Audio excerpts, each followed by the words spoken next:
Ხოლოდ დავიკავოთ ადგილები და მოვემზადოთ რეგისტრაციისთვის.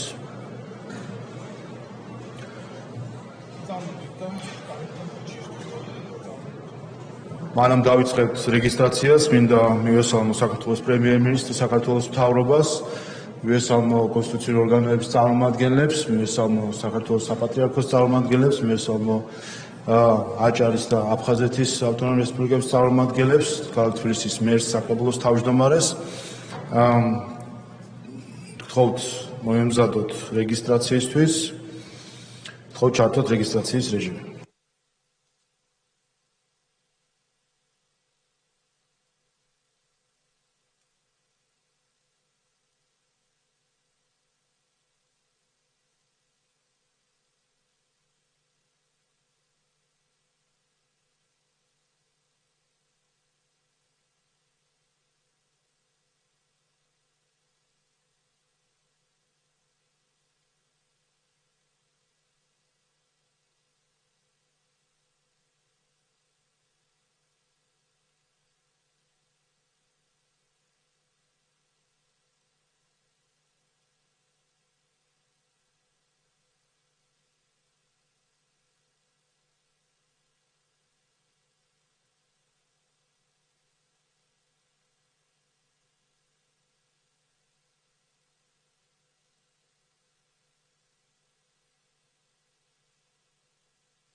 რეგისტრაცია გაიარა პარლამენტის 79 წევრმა, კვორუმი არის. კოლეგებო, დღეს თებერვლის პირველი სამშაბათია, შესაბამისად საქართველოს კონსტიტუციის 44 მუხლის პირველი პუნქტის საფუძველზე საქართველოს პარლამენტის საგაზაფხულო სესიას გახსნილად ვაცხადებ.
კოლეგებო, გთხოვთ ხელისაწერი დავამტკიცოთ დღის წესრიგი, ასევე მოკლედ გაგაცნობთ დღის წესრიგის მიმდინარე კვირის დღის წესრიგს. ჩვენ დღეს რეგლამენტის მიხედვით გვექნება საქართველოს პრეზიდენტის ყოველწლიური მოხსენება ქვეყნის მდგომარეობის მნიშვნელოვან საკითხებზე და რეგლამენტის შესაბამისად მხოლოდ ერთი საკითხი იქნება დღეს და სხვა საკითხები არ განიხილება ხოლმე ამ დროს.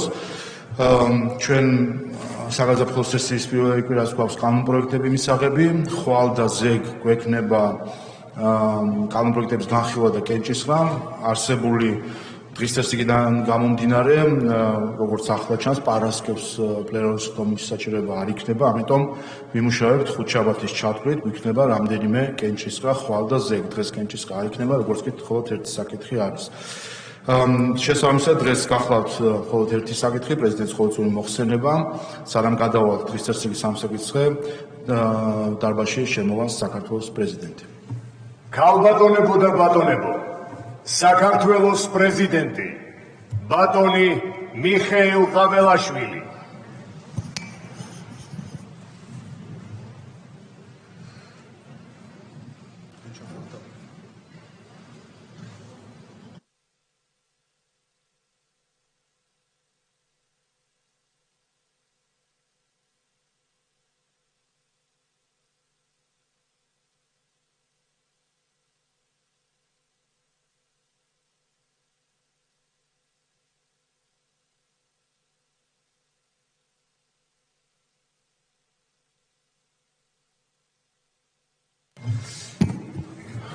კოლეგებო, ახლა გადავდივართ დღის წესრიგის დღევანდელი დღის წესრიგის ერთ-ერთ საკითხზე საქართველოს პრეზიდენტის ყოველწლიური მოხსენება ქვეყნის მდგომარეობის უმნიშვნელოვანეს საკითხებზე.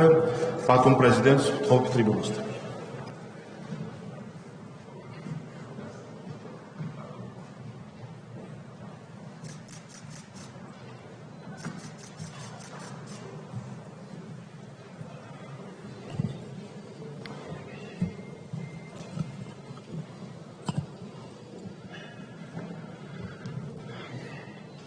მოგესალმებით ბატონო პარლამენტის თავმჯდომარე, ბატონო პრემიერ-მინისტრო, დეპუტატებო, მთავრობის წევრებო, მივესალმებით საქართველოს უზენაესი სასამართლოს თავმჯდომარეს, საქართველოს ავტონომიური რესპუბლიკების ხელმძღვანელ პირებს, საქართველოს საპატრიარქოს წარმომადგენლებს, მივესალმებით ჩვენს ძვირფას თანამოქალაქეებს. პატივცემულო სტუმრებო, სურს ვისარგებლოს შესაძლებლობით და კიდევ ერთხელ მადლობა გადაგიხადოთ თითოეულ თქვენგანს ჩემი მხარდაჭერისა და არჩევისთვის. უმაღლესი საკანონმდებლო ორგანოში გატარებული წლები ჩემთვის ძალიან ძვირფასია. 8 წლის განმავლობაში საქართველოს პარლამენტის წევრობამ დიდი პოლიტიკური გამოცდილება შემძინა. ახალი წესით ჩატარებული პრეზიდენტის არჩევნების შემდგომ საქართველო გახდა სრულფასოვანი საპარლამენტო რესპუბლიკა, რომლის ფარგლებშიც კონსტიტუციით მონიჭებული უფლებამოსილებით თითოეული ინსტიტუტის წარმომადგენელმა მჭიდრო კოორდინაციის და თანამშრომლობით მაქსიმუმი უნდა გავაკეთოთ ჩვენი ქვეყნისა და ხალხის საკეთილდღეოდ.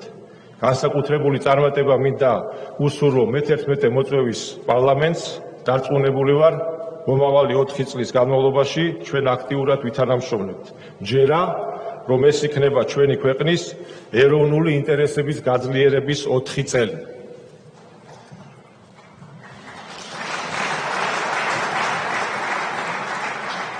ჩვენი სამშობლო და ქართველი ხალხი დღეს სახელმწიფოებრიობის გამოცდის მნიშვნელოვან ეტაპს გადის. მრავალსაუკუნოვანი გამოცდილება, მდიდარი ისტორია, კულტურა, ქართველი ერის ღირსება და მტკიცე ხასიათი ის ფუნდამენტური ღირებულებებია, რომელიც საქართველოს წინ ანთებული ლამპარივით მიუძღვის ამ რთულ და სახიფათო გზაზე. ჩვენი წინაპრების გამოცდილებამ გვასწავლა, თუ რამდენად დიდი მნიშვნელობა აქვს შეუპოვრობასა და უსამართლობასთან ბრძოლას, უფლის, სამშობლოსა და საკუთარი თავის წვენას. ჩვენი პატარა, თუმცა ამაყიერი, სწორედ ამ პრინციპების დაცვამ გადაარჩინა და მოიყვანა დღემდე, თანაც ისე, რომ შეინარჩუნა საკუთარი ენა, დამწერლობა, კულტურა, სარწმუნოება, ადათ-წესები და იდენტობა. მაშინ, როდესაც საქართველოს დამპყრობელი არაერთი უძლიერესი ერი დაინგრა და განადგურდა. ამის გათვალისწინებით, ჩვენ, ქართველებმა, ზუსტად ვიცით, რა პრინციპებისა და ღირებულებების დაცვა გვევალება, რას უნდა მოუფრთხილდეთ და საბოლოოდ როგორი საქართველო ავაშენოთ. საბედნიეროდ, ამ რთულ პერიოდში ჩვენი სახელმწიფო და ქართველი ხალხი ერთსულოვანია და ერთად დგას საკუთარი ქვეყნის სადარაჯოზე. განსხვავებულობის მიუხედავად, ერთმანეთის გვერდში დგომით, მტკიცედ იცავს საკუთარ სამშობლოს, როგორც ერთიან დიდ ოჯახს, რომელსაც საქართველო ჰქვია.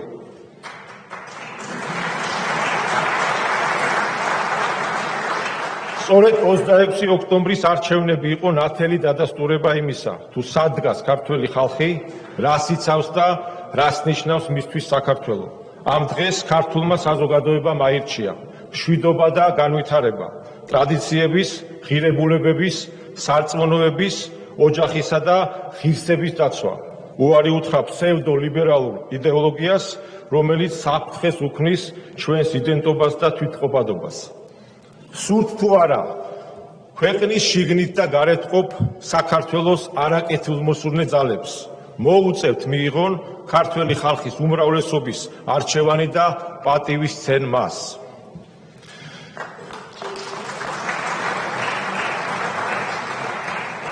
ჩვენი ქვეყანა ბოლო წლების განმავლობაში განსაკუთრებით უკრაინის ომის დაწყების შემდეგ არაერთხელ გახდა უსამართლო თავდასხმის სამიზნე. ჩვენ სახელმწიფოს მოუწია დანის პირზე სიარული, გაუძლო არაერთ ზეწოლას და იმოქმედა მტკიცედ, მხოლოდ და მხოლოდ ეროვნული ინტერესების დაცვით, რამაც საბოლოო ჯამში მოგვცა შესაძლებლობა შეგვენარჩუნებინა მშვიდობა და გადაგვერჩინა ქვეყანა უპირობო განადგურებისგან. მნიშვნელოვანია გვესმოდეს, რომ ჩვენ ქვეყნის განადგურების საფრთხე ჯერ არ გამქრალა, ჩვენი ქვეყნის განადგურების საფრთხე. კვლავაც შებიან ანტიქართული ძალები, რომლებიც ძალღონეს არიშურებენ საქართველოს დესტაბილიზაციისთვის. საფრთხე კვლავაც მაღალი იქნება, სანამ არ დასრულდება ჩემი აზრით უკრაინაში ომი და კიდევ უფრო არ დასუსტებიან საქართველოში არსებული უცხო ქვეყნის ინტერესების გამტარებელი ჯგუფები. ბოლო რამდენიმე წლის განმავლობაში ომში ჩართვის, დესტაბილიზაციის და რევოლუციის არაერთ ცდელობას ჩვენმა სახელმწიფომ სიმტკიცით უპასუხა. ჩვენ შეიძლება ამ წლებს საქართველოს გადარჩენის პერიოდი უწოდოთ, რომელიც სამწუხაროდ ჯერ არ დასრულებულა. ხაზგასაცმელია, რომ ქვეყნის გადარჩენაში მთავარი როლი სწორედ ქართველმა ხალხმა ითამაშა. ყველა კრიტიკულ მომენტში გვერდით გადადო ემოციები და განსაკუთრებული სიფრთხილით, სიბრძნითა და პატრიოტიზმით მიიღო გადაწყვეტილებები. გვერდში დაუდგა სახელმწიფოს და თავიდან აგვარიდა საქართველოს განადგურება. სწორედ ამიტომ ქართველი ხალხის ნება, ჩვენი სახელმწიფოებრიობა და ეროვნული ღირებულებები არის საქართველოს არაკეთილმოსურნეების მთავარი სამიზნე, რადგან იციან, რომ ჩვენი ქვეყნის სიმტკიცე სწორედ ამაზე დგას. შესაბამისად, ჩვენ უნდა გავაგრძელოთ მხოლოდ და მხოლოდ ჩვენი ეროვნული ინტერესებით მოქმედება და საბოლოოდ გავიყვანოთ ჩვენი ქვეყანა სამშვიდობოს.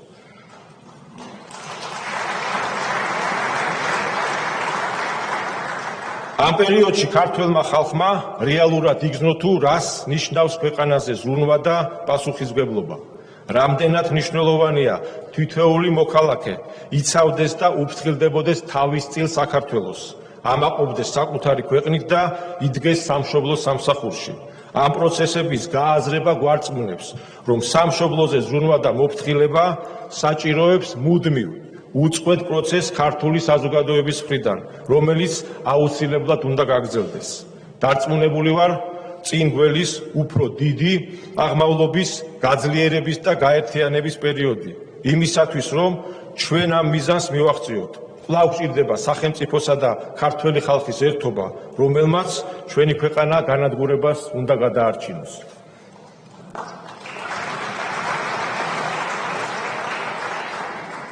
ჩვენი ქვეყნის სამსახურში დაუღალავად ყოფნისთვის სურს მადლობა გადაუხადო საქართველოს თავდაცვის ძალებს, უკლებლივ ყველა ჯარისკაცს, ასე ღირსებით და ამაყად, რომ ატარებენ სამხედრო ფორმას, თითოეულ პოლიციელს, საკუთარი სიცოცხლის რისკის ფასად, რომ იცავენ ჩვენი მოქალაქეების უსაფრთხოებას და წესრიგს ქვეყანაში.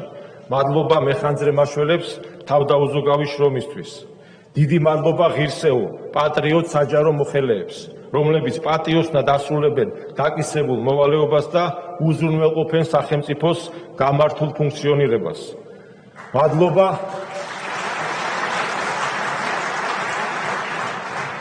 მადლობა ექიმებს, რომლებიც ყოველდღიურად იბრძვიან ჩვენი სიცოცხლისა და ჯანმრთელობის გადასარჩენად.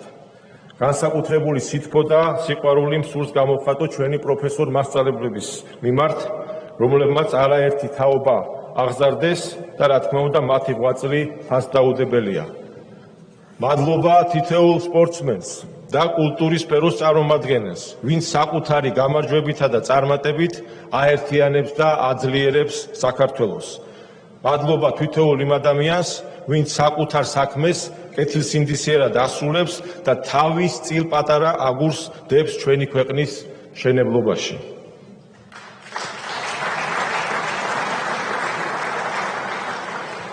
სახელმწიფოსა და ხალხის ერთად დგომამ, ხელისუფლების გონივრულმა პოლიტიკამ, ქვეყნის გადარჩენის პარალელურად შესაძლებელი გახადა ჩვენი ეკონომიკა ბოლო 3 წლის განმავლობაში საშუალოდ 10%-ით გაზრდილიყო, განხორციელებულიყო სტრატეგიული დანიშნულების მქონე პროექტები, გაზრდილიყო ქვეყნის ბიუჯეტი, ტურიზმიდან მიღებული შემოსავლები, საჯარო მოხელეების ხელფასები, პენსიები და თითქმის ყველა მნიშვნელოვანი დარგის დაფინანსება.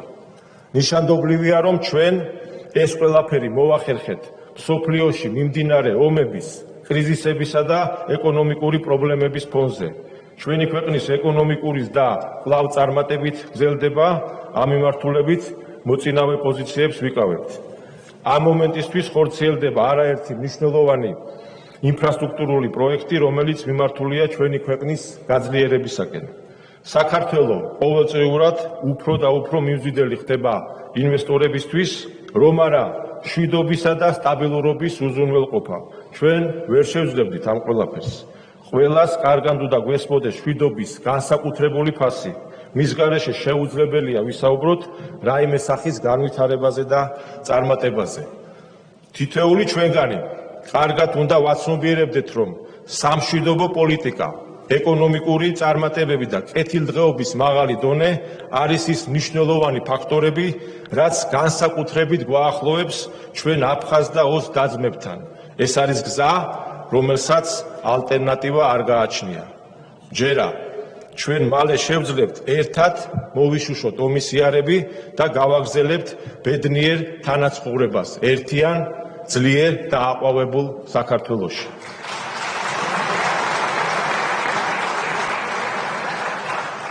ჩვენ ასევე უნდა მოვახერხოთ და სწორი მიდგომებით გავაძლიეროთ საქართველოს სტრატეგიულ გეოგრაფიული როლი დასავლეთისა და აღმოსავლეთის დაკავშირების მიმართულებით. ისტორიული როლის დაბრუნებით შევძლებთ გავაუმჯობესოთ ჩვენი ქვეყნის პოზიციები. ჩვენაირი პატარა ქვეყნის გადარჩენისა და წარმატების გასაღები ჩვენს ჭკვიანურ და ფრთხილ ქმედებებშია, რაც თავისთავად წინდახედულობასა და მოხერხებულობას გულისხმობს. ჩვენი ნებისმიერი გადაწყვეტილება თუ პოლიტიკა ნაკარნახევი უნდა იყოს ერთის მხრივ შესთომების გაანალიზებით, ხოლო მეორე მხრივ ჩვენი ერის მეხსიერებასა და ისტორიულ გამოცდილებაზე დაყრდნობით. ეს საშუალებას მოგცემს თავიდან ავირიდოთ უნებლიე სავალალო შეცდომები. სამწუხაროა, რომ ბოლო პერიოდში საქართველოს უსამართლო თავდასხმების სამიზნე ჩვენი არაერთი ევროპელი პარტნიორის მხრიდანაც გახდა. განსაკუთრებით გულდასაწყვეტია ეს იმ სივრციდან, საიდანაც სვლა ქართველმა ხალხმა სამართლიანობის, ურთიერთპატივისცემის, კანონის უზენაესობის დაცვის, ეროვნული იდენტობისა და სუვერენობის შენარჩუნების იმედით გადაწყვიტა. ორმაგი სტანდარტი, რომელიც საქართველოსთან მიმართებაში ფაქტობრივად ყოველდღიურობად იქცა, სამწუხაროდ ზიანს აყენებს ევროპულ ღირებულებებსა და ევროპელი პარტნიორების რეპუტაციას. საქართველოს ევროპული იდეისთვის მრავალსაუკუნოვანი ბრძოლის შემდეგ არ იმსახურებს ამ უსამართლო დამოკიდებულებას. ჩვენ უნდა გავაგრძელოთ ჩვენი ეროვნული ინტერესებით მოქმედება, რომელიც ჩვენი ქვეყნის სამშვიდობოს გაყვანას და გაძლიერებას ისახავს მიზნად.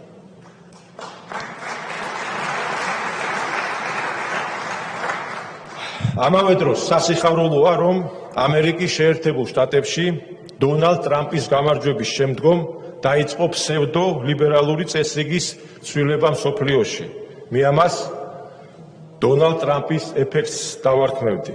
ამერიკის შეერთებულ შტატებში მიმდინარე პროცესებმა და მისმა გამოძახილმა მთელ მსოფლიოში კიდევ ერთხელ დაარწმუნა ქართველი ხალხი, თუ რამდენად სწორი პოლიტიკისა და ღირებულებებს ატარებს ჩვენი საქართველოს და სახელმწიფო. სამშვიდობო პოლიტიკა, ეროვნული ინტერესების უპირველესობა, კონსერვატიული და ტრადიციული ღირებულებების დაცვა, ოჯახის სიძლიერე, ქრისტიანობის როლის გაძლიერება. სწორედ ესაა ის ღირებულებები, რაზეც დგას ჩვენი სახელმწიფო ბოლო 100 წლეულის განმავლობაში და ნათელია, რომ სწორედ ამ ღირებულებებზე იქნება დაფუძნებული ამერიკის შეერთებული შტატების პოლიტიკა მომავალი 4 წლის განმავლობაში. აქედან გამომდინარე, ღირებულებებისა და მსოფლმხედველობის ასეთი თანხმედრა მაძლევს ღრმა წმენის საფუძველს, რომ ახალი ადმინისტრაციის პირობებში ჩვენ მოვახერხებთ ურთიერთობების გადატვირთვასა და ნორმალიზებას ამერიკის შეერთებულ შტატებთან.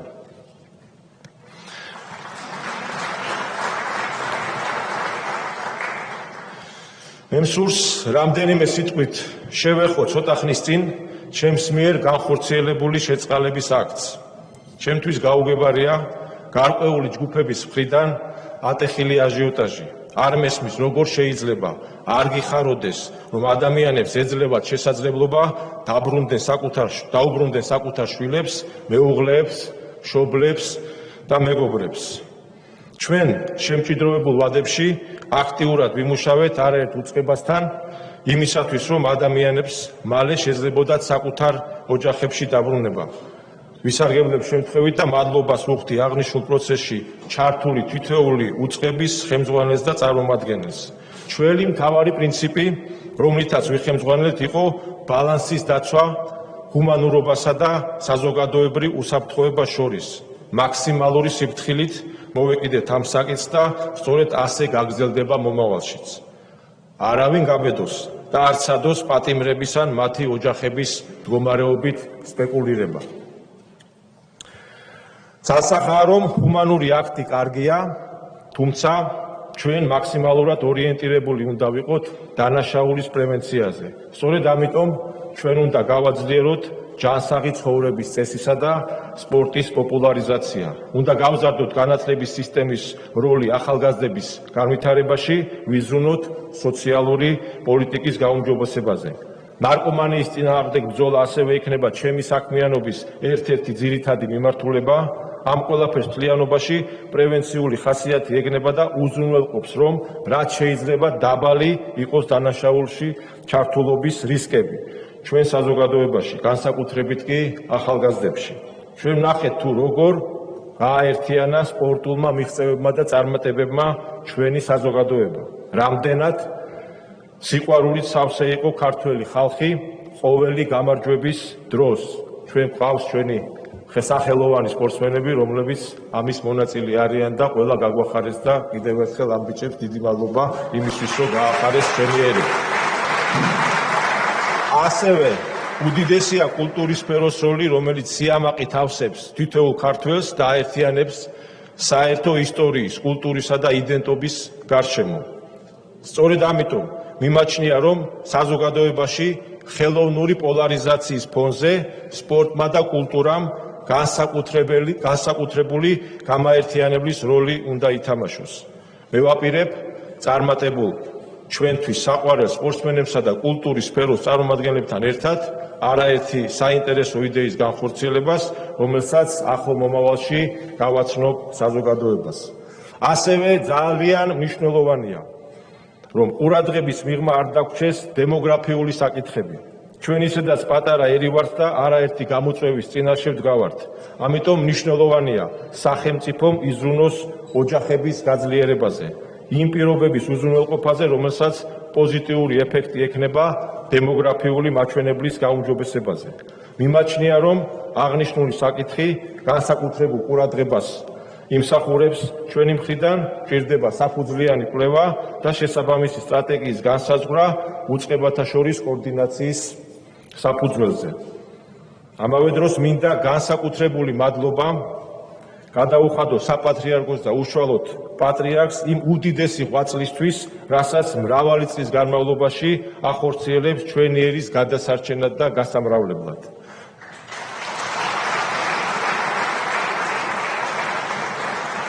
დარწმუნებული ვარ, აღნიშნული ინიციატივის ფარგლებში საპატრიარქოს როლი კვლავ უდიდესი იქნება.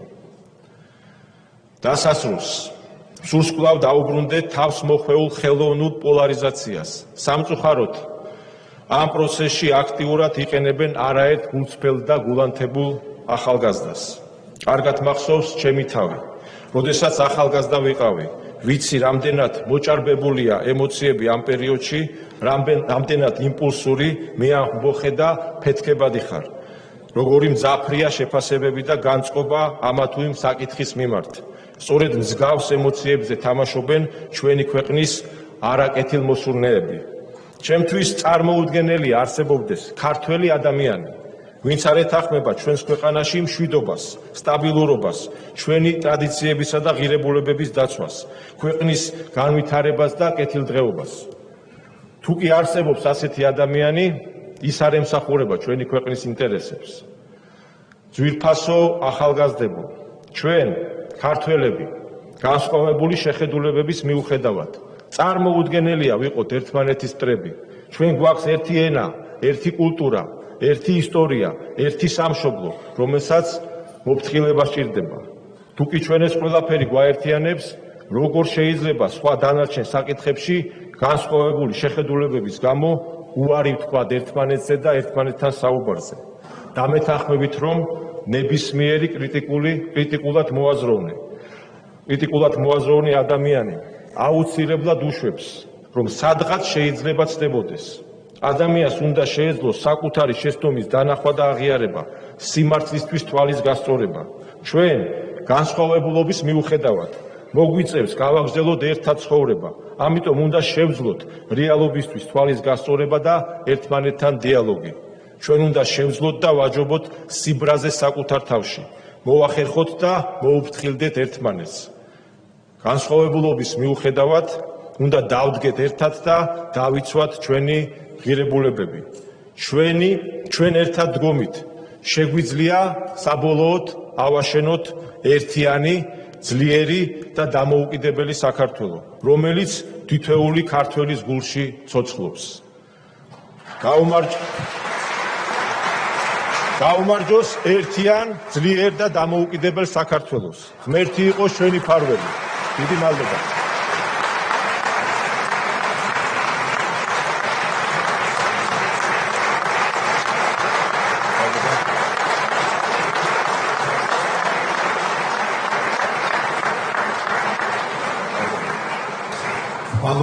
მადლობა ბატონ პრეზიდენტო, შეგიძლიათ დაიკავოთ თქვენი ადგილი. კოლეგებო, გამოსვლელები ჩაწერილი არ არიან. შესაბამისად ჩვენ დღის წესრიგის ეს საკითხი განხილული არის. ხვალ და სხვა საკითხები გამომდინარე რეგლამენტიდან ასევე ამ დღეს არ განიხილება. ხვალ 12-15 წუთი დააგდება გვექნება ბიუროს ხდომა. მინდა კიდევ ერთხელ მადლობა გადაუხადო ბატონ პრეზიდენტს ამ მოხსენებისთვის. მნიშვნელოვანი არის რომ ერთის მხრივ ჩვენ გადავხედოთ გასულ წელს, შევაჯამოთ ის თუ რა ვითარებაში მოუწია ჩვენ ქვეყანას მართლაც და გადარჩენის ვიწრო ბილიკზე გასვლა და მადლობა ამ შეფასებისთვის და ასევე იმ მომავალი ხედვისთვის, რომელიც მნიშვნელოვანი არის, რომ ჩვენს ქვეყანას გქონდეს ყველა ამ მიმართულებით, რომელზეც თქვენ გქონდათ საუბარი. დიდი მადლობა კიდევ ერთხელ ყველას. დღევანდელი სხდომა დახურულია.